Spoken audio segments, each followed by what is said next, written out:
conversar.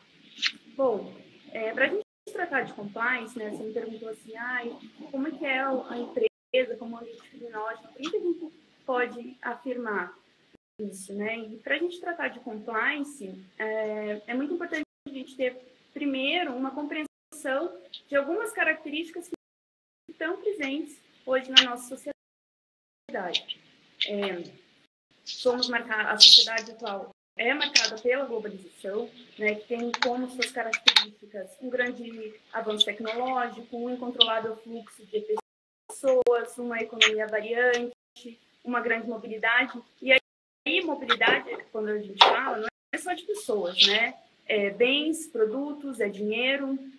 Então, tudo se move de forma muito rápida, muito ágil e sem, muitas vezes, o devido controle.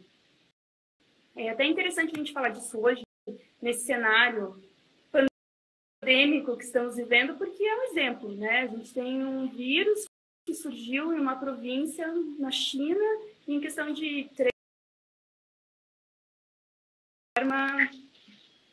forma muito rápida, justamente por conta desse fluxo de pessoas e produtos que temos hoje, né? E no ambiente corporativo, esse fluxo e essa mobilidade trouxe o surgimento de grandes empresas, grandes corporações internacionais e o aprimoramento também de modalidades criminais, né? E essa facilidade no fluxo de dinheiro, por exemplo, permite facilmente que se remeta dinheiro oriundo de uma atividade criminosa de forma muito ágil e rápida para o exterior e para diversos países, assim, em questão de horas, né? Isso tem um reflexo muito importante. A criação de estruturas empresariais complexas também nesse cenário facilita a prática de crimes na atividade empresarial, de modo que facilmente se dissolva essa responsabilidade, né? Havendo uma grande estruturação empresarial, uma estruturação empresarial complexa, em que cada um é responsável por uma determinada atividade, é fácil praticar um crime e ocultar a autoria. Então, essa atuação no marco da corporação propicia o risco de que apareçam condutas desviantes, seja uma característica assim, até que muitos autores chamam de atitude criminal de grupo, né? Uma empresa inserida num cenário globalizado constitui, então, um ambiente propício para o cometimento de delitos, né? Então, essa atitude criminal de grupo, como a gente comentou, reduz os mecanismos inibitórios de seus membros, né? Aí uma volatilização do sentimento de responsabilidade individual. A partir do momento em que as responsabilidades são compartilhadas, é muito fácil você praticar condutas, né? Eu quero dizer assim, há uma motivação para os agentes praticarem condutas em grupo que não existiriam se o indivíduo atuasse de forma isolada.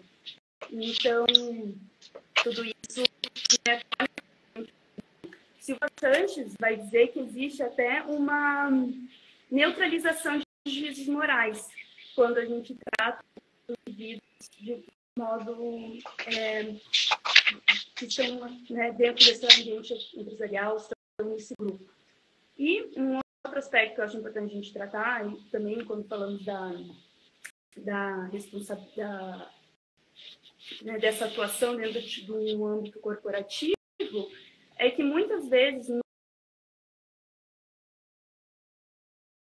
para a difusão de práticas ilegais, como por exemplo, um bom negócio exige que isso seja feito, mas todo mundo faz, é um negócio, então tudo isso pode relativizar ou muitas vezes anular o processo da própria percepção dessa conduta ilícita.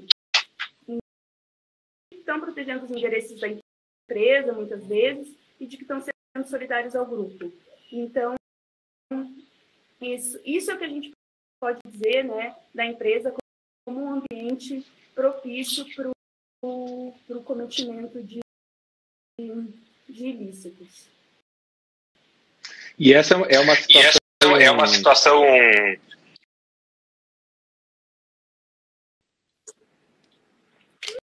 Não? Não, acho que não. Não? Carlos. Não. Deixa.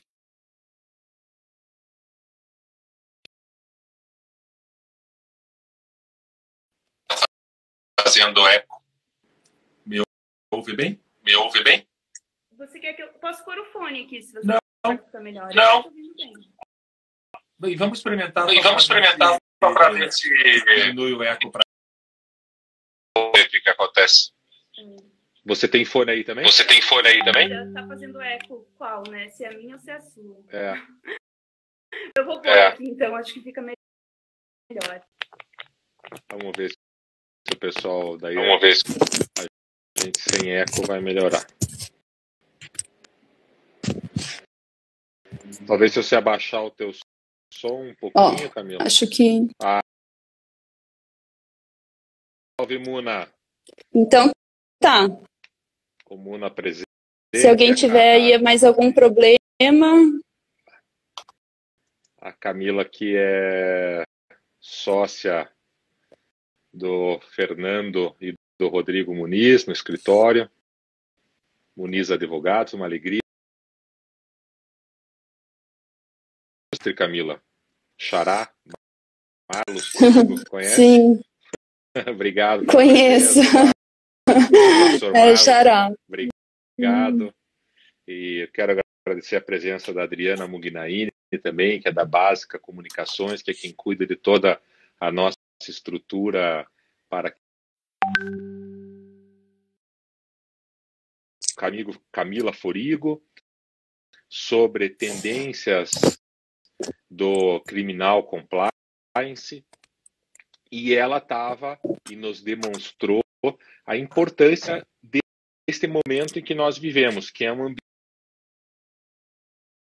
que tem condutas de grupo e, portanto, fica numa situação mais fácil de praticar um crime empresarial. Significa dizer, a empresa acaba, enquanto pessoa jurídica, gerando um ambiente criminógeno, gerando um ambiente onde as pessoas acabam, todo mundo faz assim, é dessa forma que o sistema funciona. E é nesse ponto, então, Camila, que, no teu entender, entra a importância do compliance de crimes dentro de um ambiente corporativo. É isso? E cumprimento, te passando a pergunta, cumprimento o doutor Alexandre Moraes da Rosa, que está nos acompanhando, juiz lá em Florianópolis, e que é uma pessoa que tem divulgado muito as nossas lives, tem a referência do trabalho da teoria dos jogos, tão importante na colaboração premiada, mas nós todos assistimos os teus trabalhos de inteligência artificial. Como é que você está enxergando? Todo esse cenário que eu descrevi, ainda aqui brevemente aqui na live, faz surgir uma grande preocupação, não só no Brasil, né, mas de forma nacional, tanto que a instauração, a implementação dos programas de compliance veio aí de uma construção internacional, né, para que se chegasse no modelo que a gente tem hoje, né, porque há grandes dificuldades investigativas, principalmente porque os crimes agora passam a ser praticados de forma de prevenção dessa criminalidade. Então, não é só uma preocupação em reprimir esses crimes, em punir, mas também em prevenir e evitar que eles venham a ser praticados. Né? É interessante a gente destacar aqui que quando a gente fala dessa criminalidade empresarial, econômica, a gente está lidando com membros de classes sociais mais elevadas, que aproveitam de seus cargos e ocupações, utilizam-se de técnicas criminosas mais complexas e sofisticadas. Não, a gente está lidando aqui da criminalidade comum, né? Então, são crimes praticados com o uso de instrumentais complexos e que exigem uma investigação mais ampla, mais detalhista, mais técnica, muitas vezes, pericial, inclusive. aparatos mais complexos, né? Exigem mecanismos mais sofisticados aqui para a investigação, porque são crimes mais complexos e mais sofisticados. Então, os praticados ainda de forma transnacional cria uma série de dificuldades, porque quem que vai investigar, né? Qual que é o estado competente para fazer essa investigação, para apurar esse delito, quando o crime ocorre aí através do fluxo, por exemplo, financeiro entre diversos países. Então, são uma série de questões que surgem, e nesse cenário é que surgem né, os programas de compliance na configuração que a gente tem visto hoje, né? A configuração que eles têm tomado assim, nessas últimas décadas, acho que a gente até pode dizer, apesar de no Brasil se falar pouco disso, né, no exterior, nos Estados Unidos principalmente, é uma coisa mais antiga. Então, os programas de compliance surgem para prevenir essa criminalidade e, na hipótese de serem praticados ainda crimes, esses crimes sejam detectados pela própria atividade empresarial e muitas vezes reprimidos e até comunicados pela própria companhia, pela própria empresa que detectou, pelo próprio setor de compliance ali. Então, mais do que um setor dentro da empresa destinado a prevenir a criminalidade, o compliance vem como uma forma de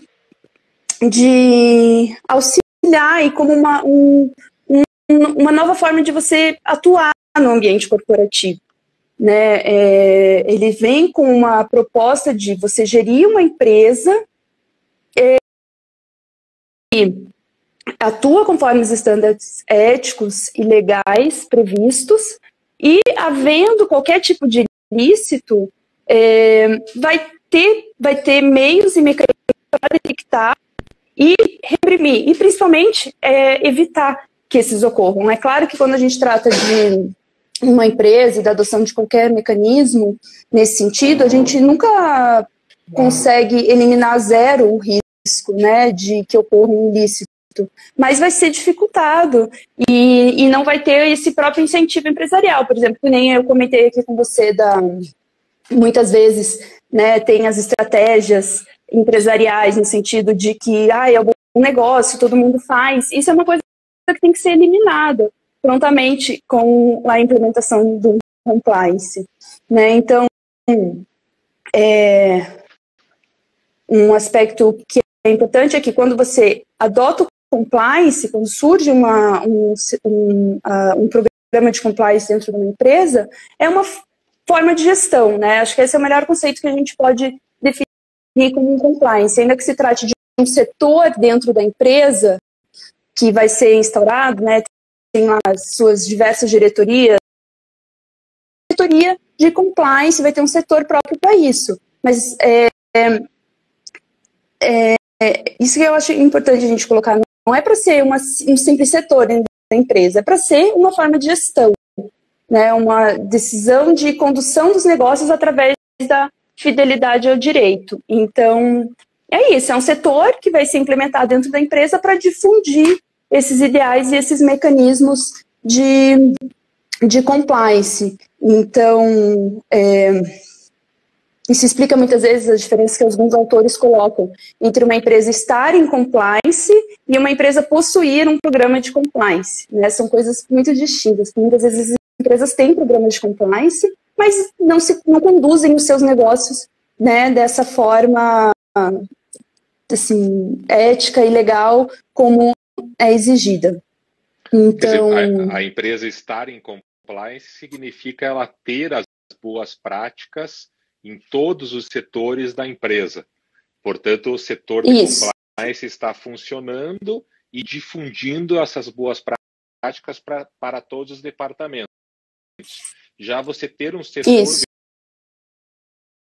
Nós vivemos momentos em que o cliente nos contrata achando que o compliance pode passar uma borracha e apagar um fato criminoso que já tem ocorrido. Quando, na verdade, se o fato criminoso já ocorreu, o compliance jamais vai resolver esse assunto, né? O compliance ele é um instrumento, como você bem disse, para impregnar a empresa de boas práticas e deixar a empresa não possibilitando a empresa que pratique uma conduta criminosa. Muito bacana isso que você está nos trazendo.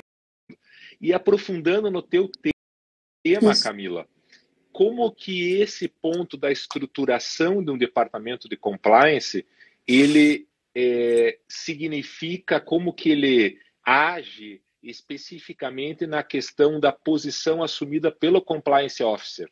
E acho que é importante dar uma pincelada no que é o compliance officer e aí entrar nessa questão da posição assumida por ele, porque esse é um ponto fundamental nos departamentos de compliance, né? Uhum.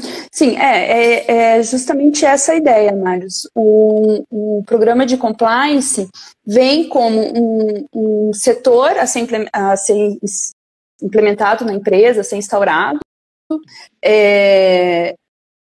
para difundir práticas.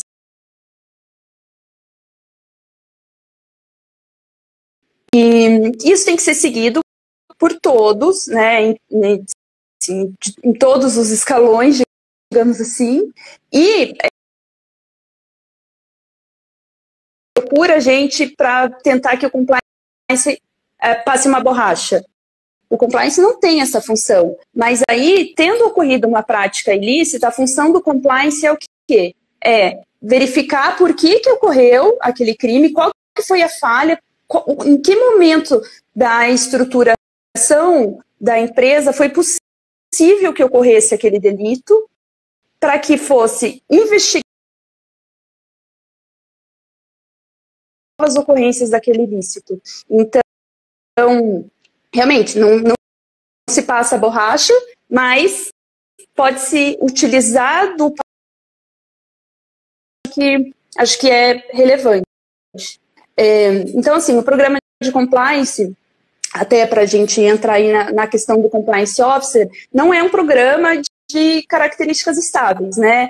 Isso é uma coisa que vai variar conforme o padrão da empresa, o tamanho, o ramo de negócio, se é uma empresa que atua só no estado do Paraná, se é uma empresa que atua nacionalmente, se é uma empresa que tem negócios com compliance, vai adotar pode vir a adotar diferentes estruturas conforme o ramo de atuação, justamente porque ele tem que ele vai ser implementado conforme daquela determinada empresa. Por exemplo, uma empresa que trabalha com muita licitação tem um fator de risco grande no relacionamento com o poder público, né, com questões relacionadas à corrupção, fraude, desse programa de compliance, né? Mas é claro que algumas características são comuns, né?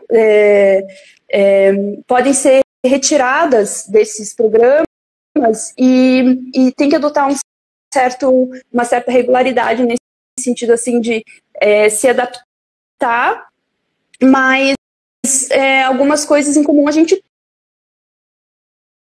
diferentes moldes dos programas de compliance.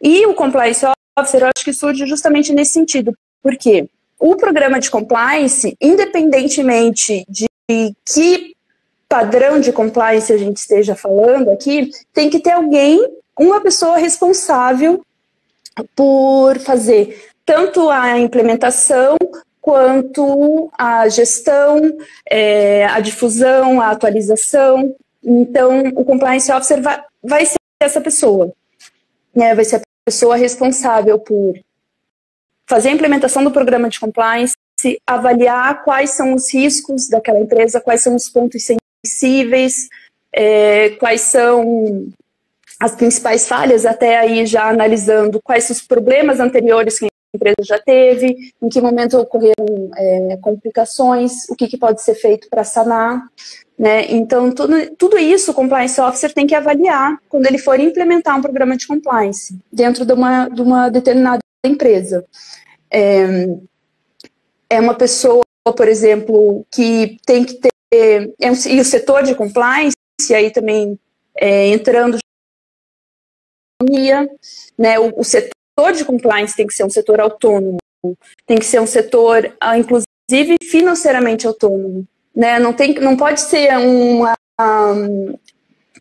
não pode ter uma pessoa que trabalha dentro do setor de compliance que atue no financeiro da empresa, né? Então, por quê? Porque não tem autonomia, não tem fiscalização, né? Então, isso são coisas importantes da gente considerar. Quando você... Pode falar. A grosso modo, o Compliance Officer é o gestor da implementação e da coordenação do departamento de compliance, é isso? Isso, resumiu bem. É ele que vai implementar. Prossiga. É ele que vai implementar, fazendo toda essa avaliação e essa consideração dos fatores que têm que ser levados, né, na implementação, quais são os pontos focais. Ele que vai fazer essa implementação, que vai gerir as pessoas que vão atuar sob a sua tutela, né, porque muitas vezes o setor de compliance tem mais de vai ter um compliance officer, vão ter pessoas trabalhando para esse compliance officer, então ele vai gerir também essas pessoas, vai ser o responsável por elaborar o código, por exemplo, de boa conduta, de boas práticas para ser disseminado, vai ser o responsável por oferecer os treinamentos para as pessoas, para as empresas, né, para, enfim, coordenar essa prática e essa difusão dos regramentos e das novas regras que vão ter que ser seguidas pela empresa. E também vai ser a pessoa que, sendo detectada alguma atividade ilícita, vai ser a pessoa que vai ter que tomar as providências, né? No sentido de avaliar se vai ser instaurado um procedimento para avaliação daquelas condutas, se é o caso já de demissão imediata, se tem prejuízo financeiro, se vai comunicar às autoridades públicas, né? Então, havendo também sendo detectada a prática de algum ilícito, é essa pessoa que vai ter que tomar as providências necessárias para a investigação também. E justo nesse ponto é que eu quero fazer o gancho para a nossa próxima parte da conversa, que é a responsabilização penal ou não do compliance officer. Assume uma posição dentro da empresa de gestão do compliance, se acaba acontecendo um crime, mesmo assim, dentro da pessoa jurídica, como que fica a situação do compliance officer? A grosso modo, é isso que nós vamos discutir. Mas eu não posso deixar, antes de devolver a palavra para a Camila, de cumprimentar a Marion Bar e o Guilherme Lucchesi, que estão conosco e mandaram um abraço, disseram que você é sensacional, Camila. Imagina, e que estão de aniversário hoje. Estão de aniversário. A gente manda aí os parabéns para os dois amigos nossos, os grandes advogados. Também cumprimentar o delegado da Polícia Federal, José Leite, que está no Maranhão nos assistindo, Dr. Marcos Michelotto, delegado da Polícia Civil aqui no Paraná, que está nos assistindo, o Jorge Cury, Aurélio Peluso, o Dr. Flávio Cruz, juiz da Vara Ambiental aqui de Curitiba, Vitor Pacheco, enfim, amigos estudiosos do direito penal, o Leucádio, um grande perito, está dizendo que a Camila é da minha turma de cifras. Eu e o Leucádio, e até aqui cumprimentar o pessoal, eu acho que da Compliance School está aqui também, nós fizemos um curso na Compliance School sobre o método Decipher, que é um método investigativo, um método para implementação de boas práticas. Foi meu colega. Legal. E para aqueles que atuam aí nas áreas, principalmente na área criminal, mas nas demais áreas do direito, o Leucádio Casanova é um grande perito.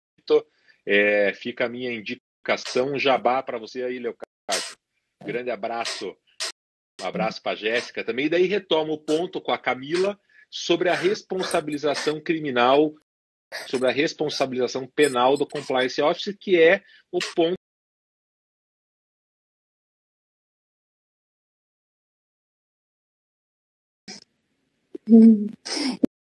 Imagina, Marlos, isso aqui.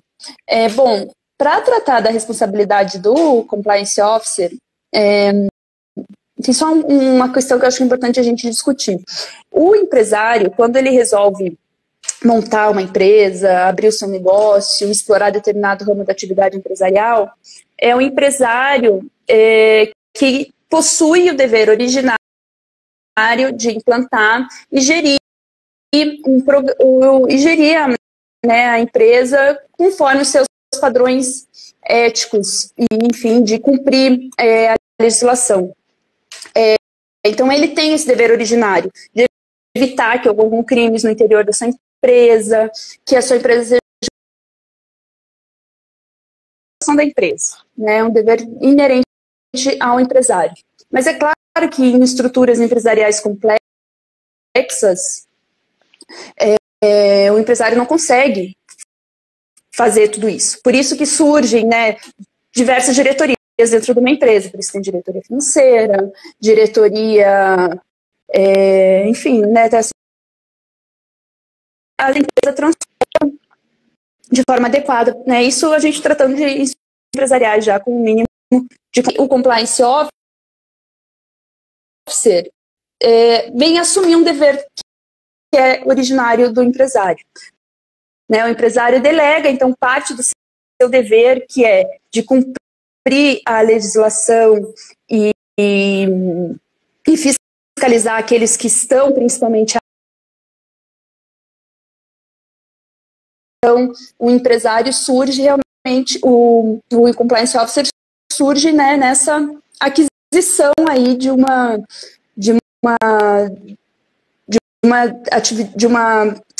competência que era originária do empresário. Em decorrência de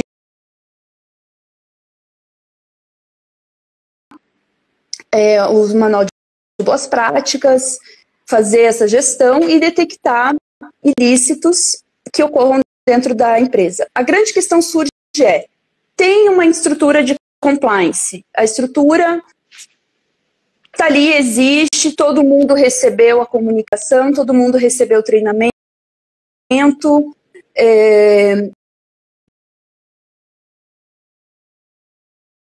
e, enfim, tudo perfeito, né? Digamos assim, a estrutura de compliance ali foi implementada adequadamente, mas ocorre um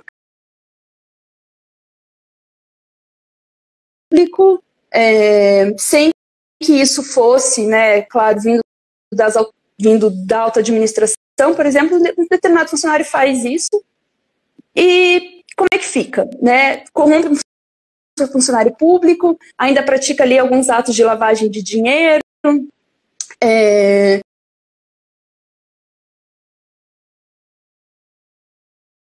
quando assume esse papel, ele assume o papel de evitar que ocorram crimes dentro da atividade empresarial. Mas e se ocorre sob a tutela dele, né? Ele tem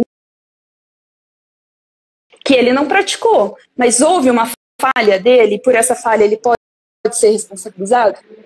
Essa é a grande questão e que foi aí, principalmente o meu tema de estudo quando eu fiz mestrado, né? Para a gente tratar dessa responsabilidade do compliance officer, o compliance officer vai responder, digamos assim, ele não tem um atuar positivo dele, né? Há, eventualmente, uma omissão na atuação do compliance. Se for para a gente tratar da omissão do compliance officer para ele ser responsabilizado, a gente vai estar tratando nas modalidades de omissão que são previstas no artigo 13 do Código Penal, né?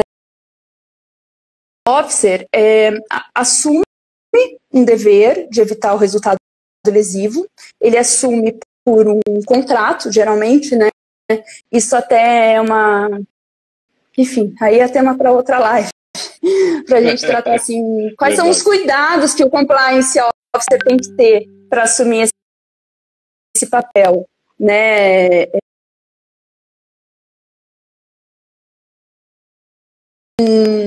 Uma tarefa tão árdua como essa, né? Mas assim, ele assume essa função de compliance officer por um contrato, geralmente, né? Então ele assume o contrato e então ele assume de forma formal a responsabilidade de impedir um resultado lesivo. E esse resultado ocorre. Ele pode vir a ser responsabilizado? Acho que civilmente é mais fácil essa discussão.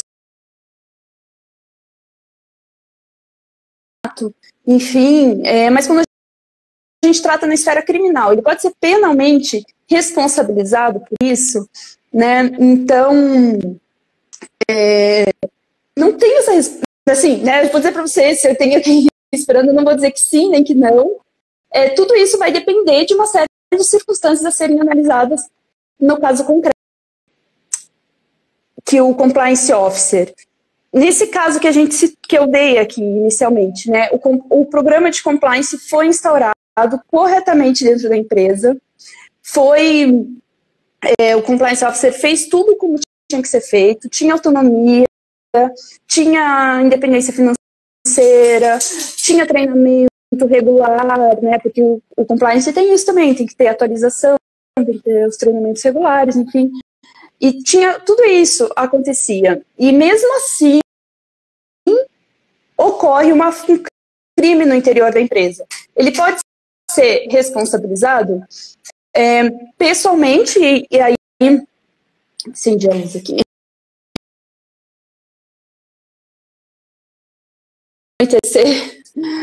Deu dá para enxergar melhor, dá pra...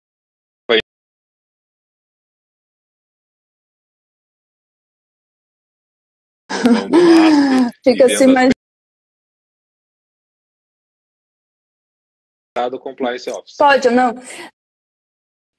Aí como eu falei, tudo vai variar. Nesse caso, nesse exemplo específico, há um descumprimento dos seus deveres. A gente pode tratar de uma responsabilidade do compliance officer nesse contexto quando ele descumpre os seus deveres. Né? Nesse caso, não houve descumprimento de um dever nenhum, foi uma falha que é inerente à atividade empresarial, ainda que tudo ocorra, não há possibilidade de zerar o risco da prática de um crime, né? Até porque são crimes com estruturas modernas, que são facilmente, podem ser substituídas, né? Às vezes, assim, nunca ocorreu a análise de risco, não tinha compreendido aquela determinada modalidade, enfim, porque não é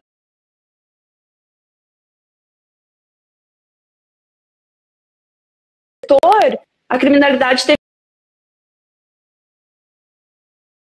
né? Então eu entendo assim que se não há nenhum descumprimento dos deveres e o programa é eficiente e o compliance atua adequadamente, o compliance officer atua adequadamente, fez tudo o que podia ter feito, e não entendo que há como responsabilizá-lo nesse caso em específico, né? A gente pode tratar, por exemplo, aí, se a gente verifica, por exemplo, que há um descumprimento intencional dos deveres, né? Ele deixa de fazer a comunicação,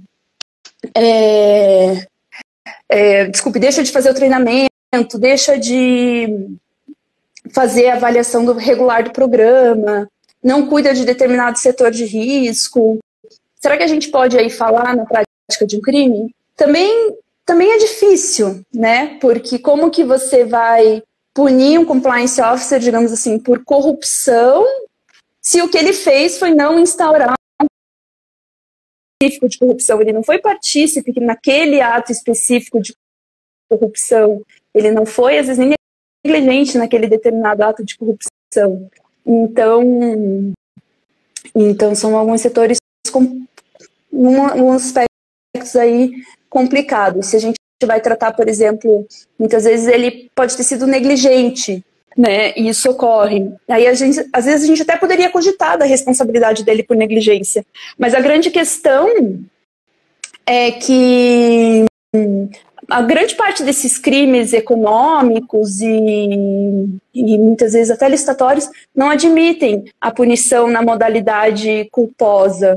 Então também fica difícil da gente tratar, né, de uma responsabilidade criminal aí do compliance officer. E Camila, o Amaral, ou a Amaral, tá colocando um ponto bem interessante, que é bem nessa linha que você está falando. Ele pergunta, as opiniões ou pareceres do Departamento de Compliance, eles são de cumprimento obrigatório da direção da empresa? Que esse é um ponto relevante também. Quer dizer, você tem um Compliance Officer, ele toma as medidas, implementa o Compliance, faz os pareceres e a empresa não cumpre os pareceres do Compliance. Então, é obrigatório que as opiniões do Compliance tenham um cumprimento obrigatório na empresa? Marlos, essa é a minha proposta de estudo doutorado, para ser bem sincera com vocês. Olha aí, ó. Quando eu estudei e fiz a minha dissertação, essa foi uma questão que me surgiu, porque eu pensei assim, é muito bonito tudo isso, essa ideia de estruturação de um programa de compliance, né, de ter uma pessoa responsável para a implementação de estándares e padrões éticos, para a difusão dessas ideias. Tudo isso é muito bonito e é bom, e eu acho que é válido e tem que ser feito mesmo. Mas a minha questão o programa de compliance não é superior à alta administração. Muitas vezes, em várias estruturas empresariais, ele está abaixo da alta administração, né? Então, está aquela criminalidade que não é de interesse da alta administração.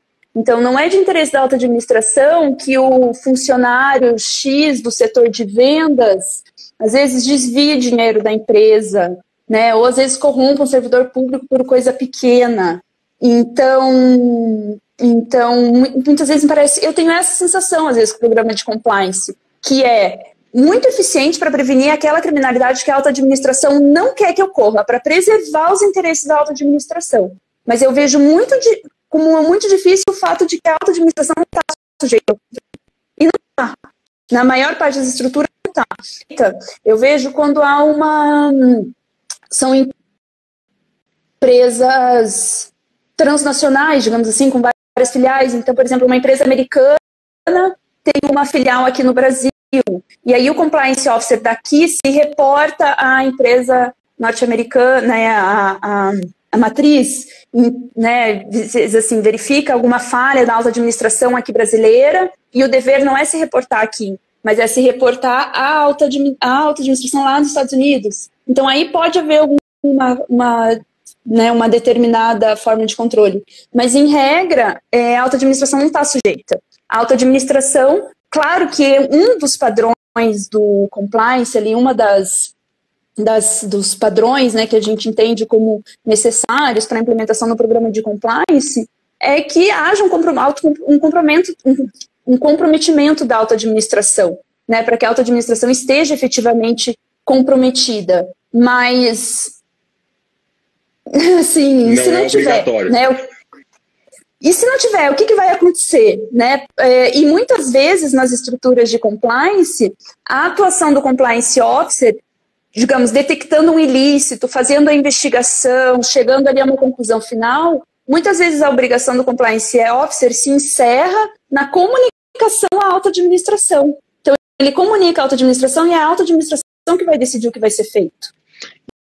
Né? Ele não tem esse poder de decisão. Nosso, e também aproveito para mandar um abraço para o Jovaci, do Espírito Santo, ele te dá uma apertada, ou nos dá uma apertada aqui um pouquinho maior, e eu acho que é importante esse debate. Ao assumir a cadeira de compliance, ou seja, de compliance officer, ele também assume o papel de garante com os sócios, e eu me lembro que nós estivemos numa mesa junto na Universidade Federal em que você era palestrante, Camila, e você tratava justamente desse problema do compliance officer ser ou não garante como os sócios. Para quem não leu ainda, vale a pena a leitura do livro da Camila, A Figura do Compliance Officer no Direito Brasileiro, Funções e Responsabilização Penal, um livro bem bacana que é resultado do estudo do mestrado dela, e a gente está agora discutindo essa questão do papel de garante do Compliance Officer. Você diz assim, Mário, se podem ser o Compliance Officer e a alta administração responsável criminalmente, seria isso? Não sei se eu entendi muito bem. É isso pois mesmo. Aí é que tá, né? Isso até foi um dos temas que a gente também coloquei lá para a gente. A cadeia de distribuição de responsabilidades e de responsabilidades assim, de funções, né? Não no termo responsabilização, mas no termo atuação. Então, o programa de compliance cria aí uma distribuição de tarefas, uma cadeia de tarefas, e muitas vezes cria justamente essa distribuição de responsabilidades. A partir do momento que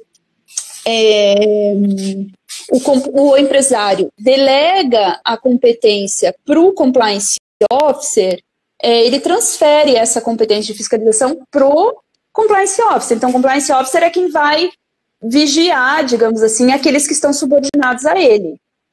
Para o empresário, fica a obrigação de fiscalizar o compliance officer, né? Isso permanece. E fica, alguém é patrão, né? Digamos assim. E aí também entra aquela questão de que não tem autonomia, né? Então, uma autonomia, assim, curiosa, porque ele está sendo fiscalizado, então ele também fica subordinado à alta administração, ao empresário. Então, como é que fica? Né? Se ele descobre que o empresário está em atos de corrupção, se o compliance officer descobre que o empresário está em autoridade... Esse ponto, eu vejo a pergunta da Ferreira de Oliveira, que dificulta ainda mais o nosso raciocínio. Os controladores, ele está se referindo aos compliance officer como os controladores. Eles também são controlados? Quer dizer, aquilo que a gente sempre pensa enquanto advogado do Ministério Público. Quem fiscaliza o Ministério Público? A polícia é fiscalizada pelo Ministério Público. Grande problema, porque se a fiscalização do compliance officer for feita pelo controlador da empresa, ele é um subordinado, ele é um funcionário do controlador da empresa, não é isso? Exatamente. Em tese, ele está sendo fiscalizado, que está.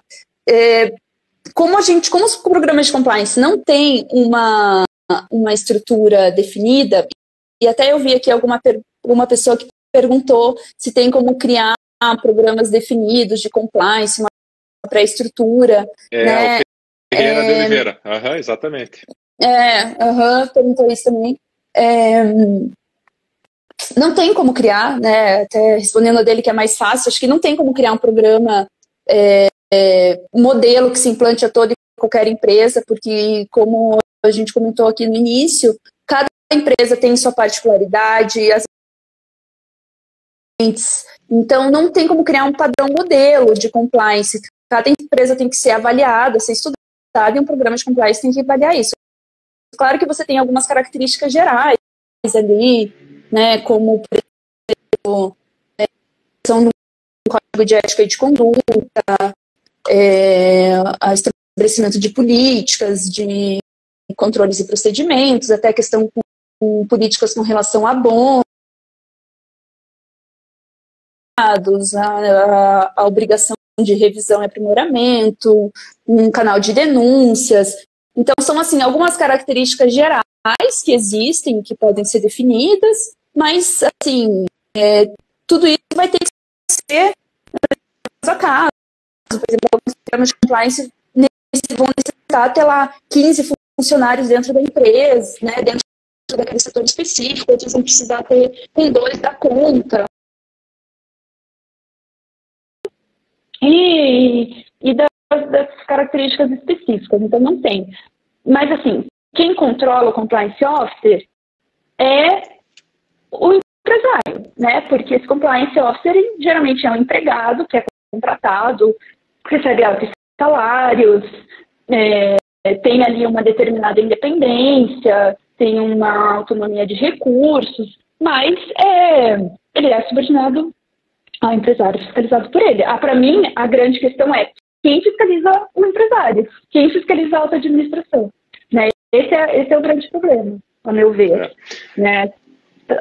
Até se a gente pega, assim, pega algumas das empresas que estavam envolvidas na Lava Jato, né? A gente vê, por exemplo, o Odebrecht. O Odebrecht tinha um setor de compliance super, assim, técnico, estruturado, com todas as características legais,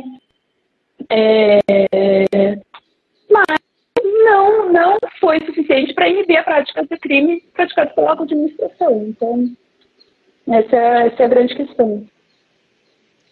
E esse é um ponto que, na própria Lava Jato, muitas vezes, o Carlos Fernando, procurador, ex-procurador, mas na época procurador da Força Tarefa, ele sempre mencionava nas palestras, e você também, eu já ouvi você mencionando isso, que é o problema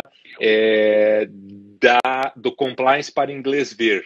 Quer dizer, o compliance da Odebrecht, especificamente, era um programa de fachada, a gente pode dizer, um programa para inglês ver, porque a gente sabe, e foi desvendado na Lava Jato, de que havia lá um departamento de operações estruturadas e que não era fiscalizado pelo programa de compliance. E aí tem uma grande dificuldade com esses programas de compliance de fachada que não servem para nada.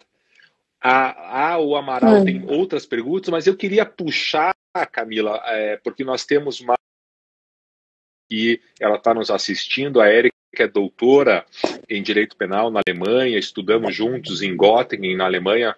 Uma alegria você estar conosco, Érica. E ela está justamente escrevendo um artigo sobre esse tema que nós estamos discutindo, e ela puxou um pouco para a administração pública. Quer dizer, a administração pública passa por possuir um programa de compliance, passa por ter um programa de compliance criminal.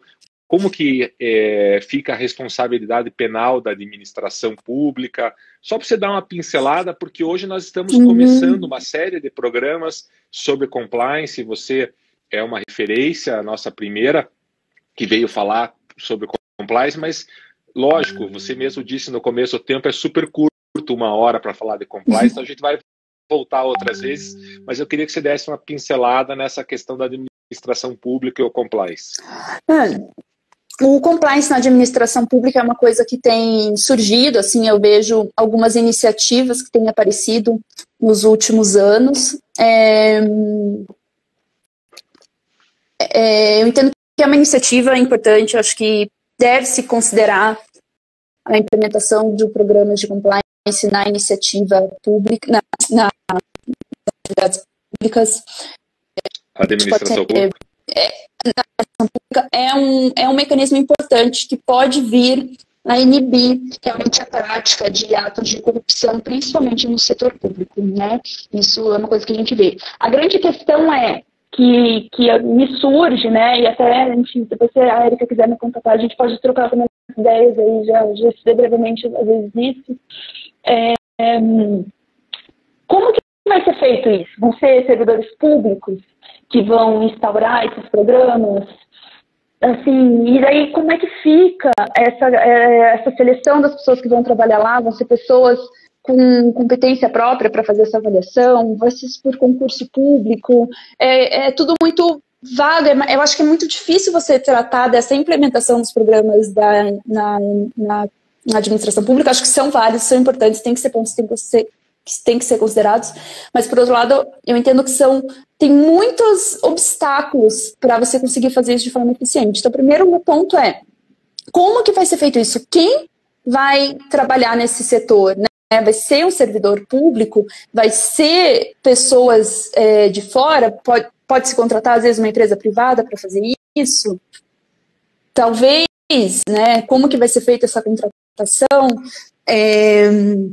E sendo um administrador, pode trazer a responsabilidade para o administrador também? Eu acho que com relação a essa questão da responsabilidade privada, né?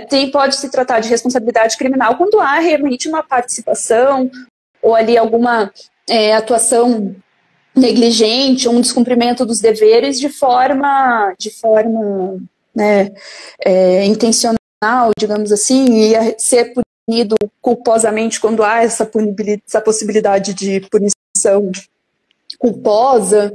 Então,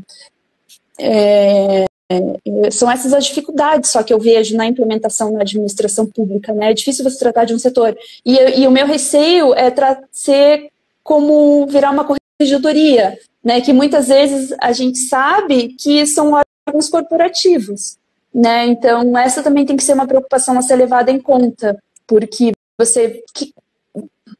é um administrador julgando um outro administrador, né? Que você falou o exemplo do Ministério Público. Corregedoria do MP, é o MP julgando o MP. Então são uma série de dificuldades que surgem assim quando você lida com isso no setor público.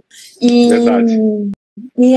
Então, esse é o meu receio. Você criar uma corregedoria, né, que acaba não sendo eficaz para prevenir essas questões, principalmente na questão de investigação ali. O Guilherme Lucchesi, ele está nos lembrando, e é verdade, que Paraná e Santa Catarina, inclusive, Érica, tem secretarias próprias de compliance, e que aqui no Paraná, nossa, até a gente pode chamá-lo para falar numa outra oportunidade. Legal. Está funcionando isso aqui no Paraná.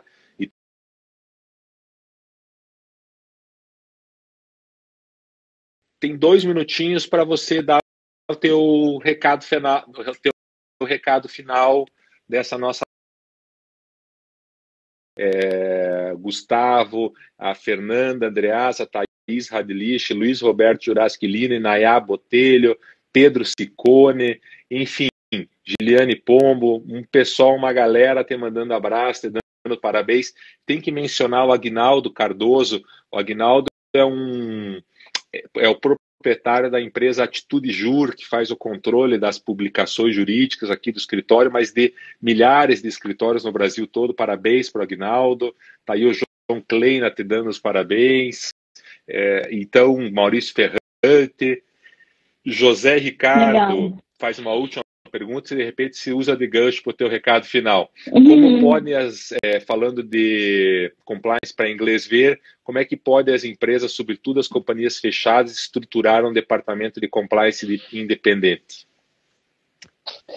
Bom, então a gente tem pouco tempo aqui, né? Os minutos finais, Marlos, queria agradecer. É um recado final, isso aí é um recado final. Queria agradecer novamente, queria agradecer todo mundo que está aqui assistindo, fiquei muito feliz. É um prazer enorme estar aqui falando para vocês. José Ricardo, eu não tenho essa resposta. Queria ter, acho que essa é a pergunta do milhão. Pergunta do né? milhão. Eu entendo que tem que haver uma fiscalização mais efetiva. Né? A partir do momento que a legislação brasileira prevê a estruturação de programas de compliance e prevê benefícios legais para quem possui, ela tem que ter uma fiscalização efetiva. Se a empresa diz que tem um programa de compliance, então tem que ir lá e tem que fiscalizar para ver se é independente, se é autônomo, se tem algum mecanismo de controle da alta administração, né? Se não tem questões que passam despercebidas, né? Então, a questão é essa, se a lei prevê e se a lei estabelece benefícios e às vezes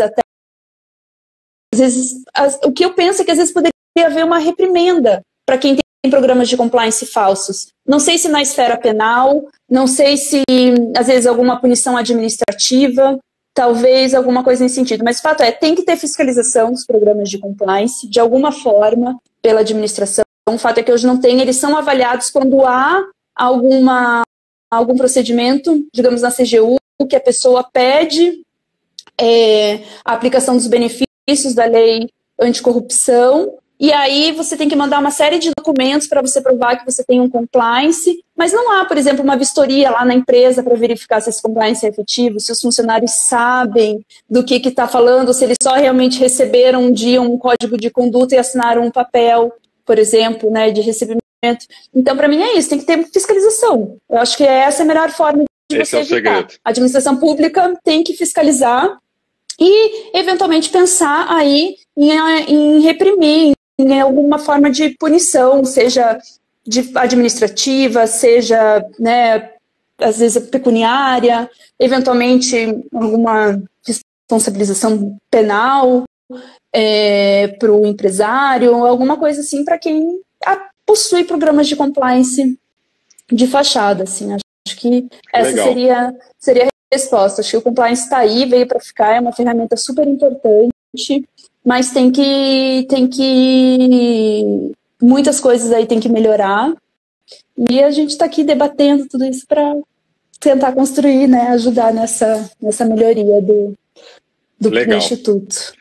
A Helena está te dando os parabéns, a tua mãe, Fina Flor Eventos, está dizendo que tem muito orgulho de você, que ela está assistindo com teu pai, legal. E eu quero super recomendar... Estou vendo aqui. Do Compliance Office no direito brasileiro. Quero deixar aberto esse espaço no Insta da Camila e no meu Insta para a gente discutir, continuar discutindo compliance, porque é objeto de estudo do doutorado na Camila na USP e é um tema que também me interessa. Quero convidá-los para compartilharem a nossa live nas redes sociais de vocês. Vai ficar disponível no IGTV do Instagram e vai ficar disponível no canal do YouTube Arnes de Oliveira e Andreasa, Advogados Associados.